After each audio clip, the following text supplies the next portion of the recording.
NDTV के Rajasthan channel में आपका स्वागत है। मैं हूं मनोरंजन भारती और आप देख रहे हैं चुनावी चर्चा। आज चुनावी चर्चा में बात करते हैं अलवर से बीजेपी के सांसद और तिजारा से विधानसभा का चुनाव लड़ रहे महंत बालक नाथ के एक सियासी बयान से, क्योंकि इस बयान ने राजस्थान की सियासत में एक तरह से भूचाल ला दिया है। दरअसल बालक नाथ ने कहा कि आने वाले समय में वसुंधरा राजे ही पार्टी का नेतृत्व करेगी। बीजेपी प्रत्याशी महंत बालक नाथ ने ये बयान बरहोर में आयोजित एक कार्यक्रम में वसुंधरा राजे सिंधिया के सामने दिया, जबकि बीजेपी ने किसी को मुख्यमंत्री का चेहरा नहीं बनाया है और बीजेपी जो है वो प्रधानमंत्री के चेहरे पर ही ये चुनाव लड़ रही है। सुनाते हैं आपको क्या कहा बालक नाथ।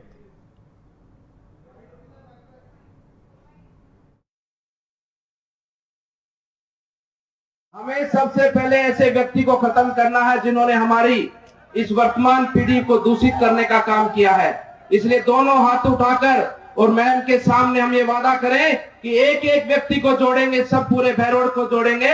और ऐसे व्यक्ति न केवल भैरोड में, आने वाले समय पर राजस्थान के या किसी देश के किसी भी विधानसभा क्षेत्र में जो ऐसी मानसिकता रखने वाले लोग हैं वो चुनाव लड़ने की हिम्मत ना करें। इसलिए जोर से जयकारा लगा कर संकल्प ले कि इस बार भैरोड की जनता एक तरफा से भारतीय जनता पार्टी के कमल के फूल को विजय बनाकर आदरणीय हमारी वसुंधरा राजे मुख्यमंत्री जो आने वाले समय पर राजस्थान का नेतृत्व करने की हमारी आशा और विश्वास है, उनकी झोली में डालने का ये भैरोड की जनता काम करेगी। बोलो भारत माता की। तो अब नीरज हमारे साथ है। नीरज, आप ये बताइए इस बयान का क्या मतलब लगाया जाए। बीजेपी ने तो किसी को सीएम चेहरा बनाया नहीं। देखिए, भाजपा ने सीएम चेहरा नहीं बनाया और यही पूरे 5 साल तक चर्चा का विषय बना रहा था कि राजस्थान में सीएम फेस बीजेपी की ओर से कौन होगा, क्योंकि एक बार कांग्रेस एक बार बीजेपी का ट्रेंड रहता है और पिछले 2 बार से या 3 बार से जो ट्रेंड देखें तो अशोक गहलोत और वसुंधरा राजे के बीच में फाइट रहती है। गहलोत ने काफ़ी कोशिश भी की वसुंधरा राजे जो है इसी फाइट में उनके सामने आमने सामने मुकाबला हो, लेकिन भाजपा ने ये घोषित नहीं किया और अंतिम समय तक वसुंधरा राजे को पूरी पार्टी के अंदर जो है अपनी एक अंदरूनी लड़ाई लड़नी पड़ी। लेकिन अब बालक नाथ का ये बयान आना, क्योंकि खुद महंत बालक नाथ को भी अंदर से कहा जा रहा है वो भी छुपे रुस्तम है और वो भी राजस्थान के सीएम पद के दावेदार जो है उनके अंदर शामिल हैं। कई संघ के नेता और बीजेपी के नेता इस तरह के जो यहाँ राजस्थान में सर्वे के लिए आए थे, उन्होंने कहा उत्तर प्रदेश का जैसा मुख्यमंत्री यहाँ पर होगा वो भी बिल्कुल साधु संत वालों जो विचारधारा है उससे जुड़ा रहेगा और यहाँ पर भी बुलडोजर जो है वो चलाए जाएंगे। तो पूरा इशारा जो है महंत बालक नाथ की ओर था। अब बालक नाथ जो है वो खुद ये बात अगर कह रहे हैं कि वसुंधरा राजे जो है वो हमारी भावी मुख्यमंत्री होंगी और पूर्व मुख्यमंत्री ही आगे नेतृत्व करेंगी, कहीं ना कहीं अब भाजपा जो है उसके अंदर ऐसे संकेत तो मिल रहे हैं। कहीं बालक नाथ ने ये बात तो नहीं कही, क्योंकि जितने भी सांसद हैं उन सब का विरोध हो रहा है चुनाव, वो जो विधानसभा का लड़ रहे हैं तो उनको भी जीतने के लिए बिना वसुंधरा के आशीर्वाद के नहीं जीत सकते। ये देखिए, निश्चित रूप से कहीं ना कहीं इसमें 2 बातें हो सकती हैं। पहली बात ये है, या तो ऊपर से केंद्रीय नेतृत्व का मैसेज हुआ है कि वसुंधरा राजे को अब आगे करना है, चुनाव जीतना है। तो क्योंकि अमित शाह भी जब आए थे कल तो उन्होंने भी पिछली वसुंधरा राजे सरकार की तारीफ खुल करके की, मन से उनका नाम तक लिया। तो एक तो ये मैसेज हो सकता है। दूसरा ये है कि पूर्व सांसदों का या फिर जो मौजूदा सांसद जिनको टिकट भाजपा ने दिए हैं उनका कई जगह विरोध हो रहा है और खुद बालक नाथ का जो विरोध है वो बलजीत यादव भी करते हैं। क्षेत्र में सियासी समीकरण नहीं बैठ पा रहे, उनको पता है कि जो विधायक हैं जो ज्यादातर आसपास के क्षेत्रों के अंदर काम कर रहे हैं या फिर बीजेपी के जो कार्यकर्ता हैं जो संगठन से जुड़े हुए हैं वो वसुंधरा राजे का खड़ा किया हुआ राजस्थान के अंदर संगठन है, तो उनसे बैर लेकर के और इस प्रकार से कार्रवाई नहीं की जा सकती या चुनाव में नहीं उतरा जा सकता। इसलिए राज्य को साधने के लिए सीधे तौर पर मैसेज दे दिया है ताकि खुद महंत बालक नाथ का किसी प्रकार का विरोध नहीं रहे। तो ये 2 बातें जो हैं उनकी सियासी चर्चा है कि दोनों में से एक ना एक घटना जो है वो अंदर हुई है पार्टी के अंदर। जरूर, ठीक है। श्याम सुंदर जी हमारे साथ जुड़ गए हैं। श्याम सुंदर जी, जिस ढंग से ये बाबा बालक नाथ ने कहा मन से कि वसुंधरा राजे ही अगली सीएम होंगी और जबकि बीजेपी ने कोई चेहरा नहीं दिया, इसका क्या राजनीतिक अर्थ लगाया जाए? देखिए मनोज भारती जी, क्योंकि कल अचानक जिस प्रकार से उनके देखिए जसवंत यादव हैं जो पहले पार्लियामेंट के मेंबर हैं, वो बहरोड से चुनाव लड़ रहे हैं, उनकी जनसभा हो रही थी और बालक नाथ लेट आए और वसुंधरा जी पहले आ गई थी क्योंकि वो प्रचार में कर रहे थे अपने तिजारा में। पहुंचने के बाद उन्होंने जब भाषण दिया तो उन्होंने सही मामले में ऐसे कहा कि देखिए कि हमारी पहले वाली मुख्यमंत्री और भविष्य की मुख्यमंत्री वसुंधरा राजे और इनकी झोली में हम जीत डालना चाहते हैं। तो जिस प्रकार से एक नया अंदाज में जो कहने का प्रयास किया कि योगी जी जो यूपी के मुख्यमंत्री है, इन्हीं की सभा में आए थे और जो कुछ बोल के गए थे, कई बार चर्चा होती थी कि बाबा बाबा, ये तो बाबा भी कह रहे हैं कि नहीं, मुख्यमंत्री जीतनी चाहिए, ये हम इनके पक्ष में हम जीत हासिल करना चाहते हैं। तो भविष्य में देखिए समर्थन धीरे धीरे जुटने की बात होती है। कई बार देखिए केंद्रीय नेतृत्व तो साफ कहा कि सामूहिक रूप से हम चुनाव लड़ रहे हैं और आने वाले समय में निर्णय बाद में करेंगे, लेकिन बालकनाथ का क्या उनके मन में आई क्या नहीं आई, क्योंकि वो देखिए पार्लियामेंट का चुनाव जीते तो वसुंधरा जी के कारण जीते। पहली बार जब हुआ था तो जब चुनाव हुआ था तो वसुंधरा जी ने सहयोग किया था। तो आज स्थिति में कि वसुंधरा जी के सहयोग के बिना नहीं जीत सकता हूँ, इसलिए भी है कि भाई हम जसवंत यादव जीतेगा तो मैं भी जीतूंगा। तो इसलिए देखिए जिस प्रकार का माहौल बनाने का जो प्रयास किया, अब ये माहौल कितना सक्सेस एक और सवाल है, एक और सवाल है श्याम सुंदर जी, क्या बीजेपी ने ये रणनीति के तहत ऐसा क्या बुलवाया है, क्योंकि उनको लगता है कि बिना वसुंधरा को आगे किए ये विधानसभा का चुनाव नहीं जीता जा सकता है, बाद में देखेंगे किसको मुख्यमंत्री बनाना है, पहले चुनाव तो जीतना जरूरी है।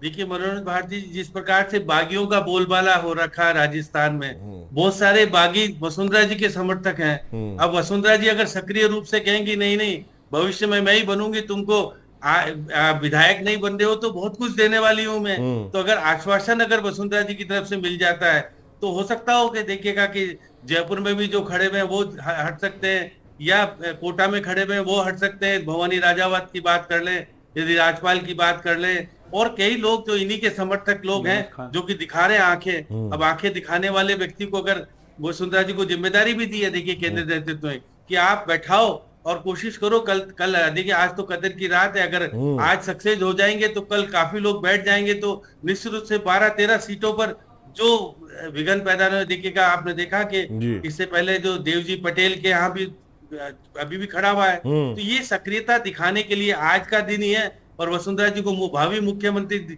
जो बालकनाथ ने कहकर के दिखाया कि वसुंधरा जी आपका ही दिन है और आप अगर सक्रिय होकर के कुछ कर पाओगे, क्योंकि कैलाश चौधरी की अध्यक्षता जो कमेटी बनी थी वो तो फेल हो गई, कहा हमारे बस की बात नहीं, हम नहीं कर पा रहे। देखिएगा ये दिन है आज का और वो कितनी सक्रिय होकर के सफलता प्राप्त करती हैं। देखिए भविष्य की बातें तो भविष्य में देखी जाएगी। आपने सही कहा, कत्ल की रात है आज, देखते हैं आज इस कत्ल की रात में कितनी सफलता किस पार्टी को मिलती है। आगे बढ़ते हैं, आप दोनों बने रहिए हमारे साथ। बीजेपी के राष्ट्रीय प्रवक्ता सुधांशु त्रिवेदी ने जयपुर में एक प्रेस कॉन्फ्रेंस करके गहलोत सरकार के ऊपर जमकर आरोप लगाए, आड़े हाथों लिया है, खासकर गहलोत सरकार की नई 7 गारंटियों को लेकर के। क्या कहा है ये सुनाते हैं आप। किसी का अंतिम समय आता है तो उसे अपने पाप याद आने लगते हैं। तो सरकार जब अपनी अंतिम समय की तरफ पहुंच रही है तो उसे अपने पाप याद आ रहे हैं, इसलिए अब गारंटी हो गई है कि ये सरकार हारने वाली है, इसलिए उन्होंने 7 गारंटियों की बात शुरू की है। अब मैं आपको बताना चाहता हूं कि यहां की सरकार कौन कौन सी 7 गारंटी पक्की हैं कांग्रेस के द्वारा, जो इन्होंने पिछले 5 साल में किया है। नंबर 1, पेपर लीक की गारंटी। वैसे तो ऐसा कोई संभावना नहीं है, पर कभी अगर ये आ जाते तो क्या होता, पेपर लीक की गारंटी। नंबर 2, महिलाओं पर अत्याचार की गारंटी। नंबर 3, दलितों के उत्पीड़न की गारंटी। अपराधियों की दबंगई की गारंटी। लॉ एंड ऑर्डर की पोजीशन कभी राजस्थान में इतनी खराब नहीं थी जितनी कि अब हो रही है। दंगाइयों और कट्टरपंथियों के जुलूस निकालने की गारंटी। पीएफआई की रैली कोटा में याद है आपको। भ्रष्टाचार और घोटालों के अंबार की गारंटी, और किताबों में मुगलों को महान लिखने की गारंटी। ये 7 गारंटियां हैं जो राजस्थान की सरकार ने दी है, और जो कहा है उनमें से कुछ भी पूरा नहीं किया है। यह दर्शाता है कि कथनी और करनी में कितना अंतर है। तो कांग्रेस की तरफ से भी इसका जवाब दिया गया, और कैबिनेट मंत्री प्रताप सिंह खाचरियावास ने जो सुधांशु त्रिवेदी जी ने कहा उसका जवाब दिया है, वो सुनाते हैं आपको। तो उन्होंने घरेलू सिलेंडर पर 200 रुपए कम किए।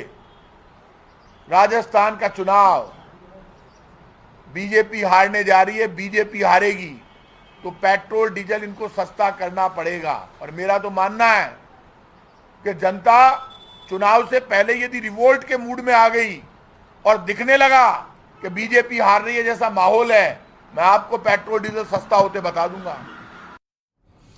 उधर जो है पूर्व डिप्टी सीएम सचिन पायलट जो है वो भी टोंक दौरे पर एक स्थानीय भोजन के कार्यक्रम में शामिल हुए। लोगों के साथ बैठ के उन्होंने भोजन किया और उन्होंने कहा कि इस बार चुनावी परिस्थिति अलग है, हर बार बदलाव होता है, लेकिन इस बार मैं देख रहा हूं कि लोगों में, कार्यकर्ताओं में, मतदाताओं में का जो रिस्पांस है वो कांग्रेस के पक्ष में है और यहाँ पर इस बार दोबारा कांग्रेस की सरकार बनने जा रही है। सुनाते हैं आपको क्या कहा पायलट साहब ने।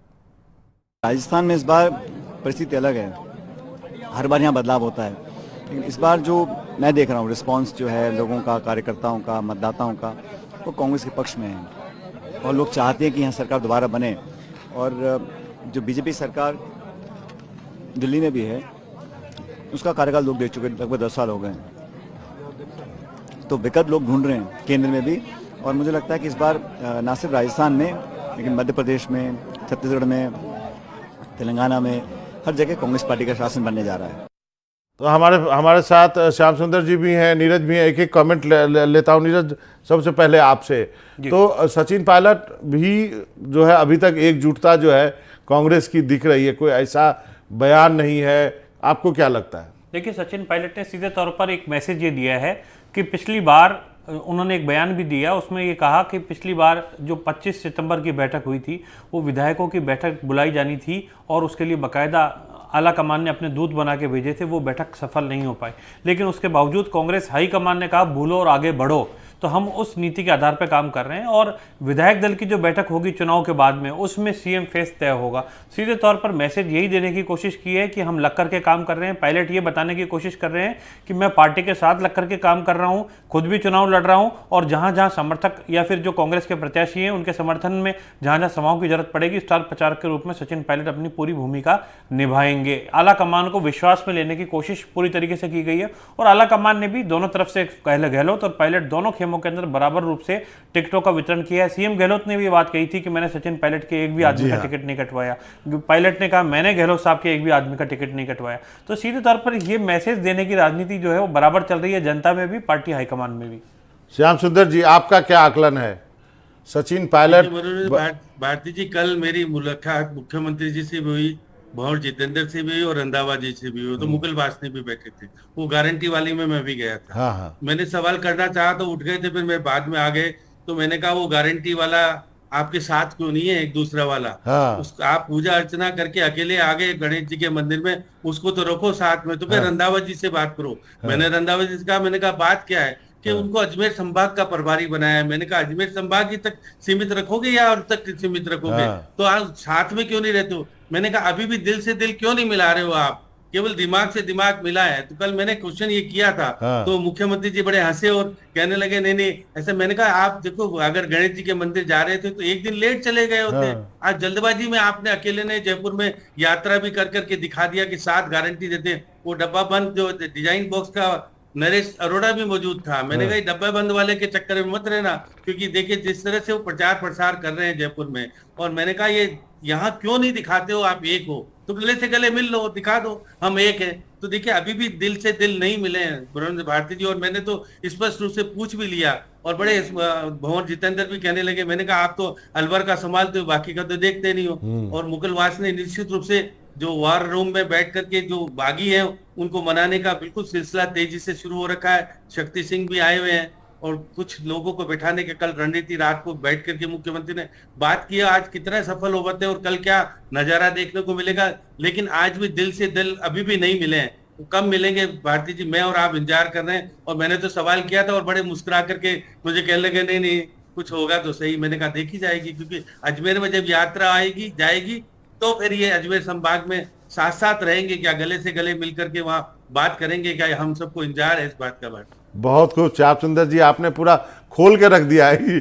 इस रिश्ते की गांठ आपने उधेड़ दी है।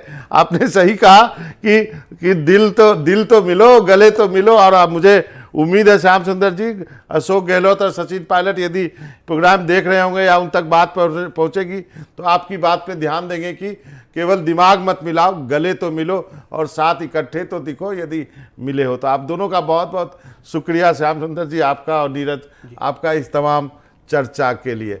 आगे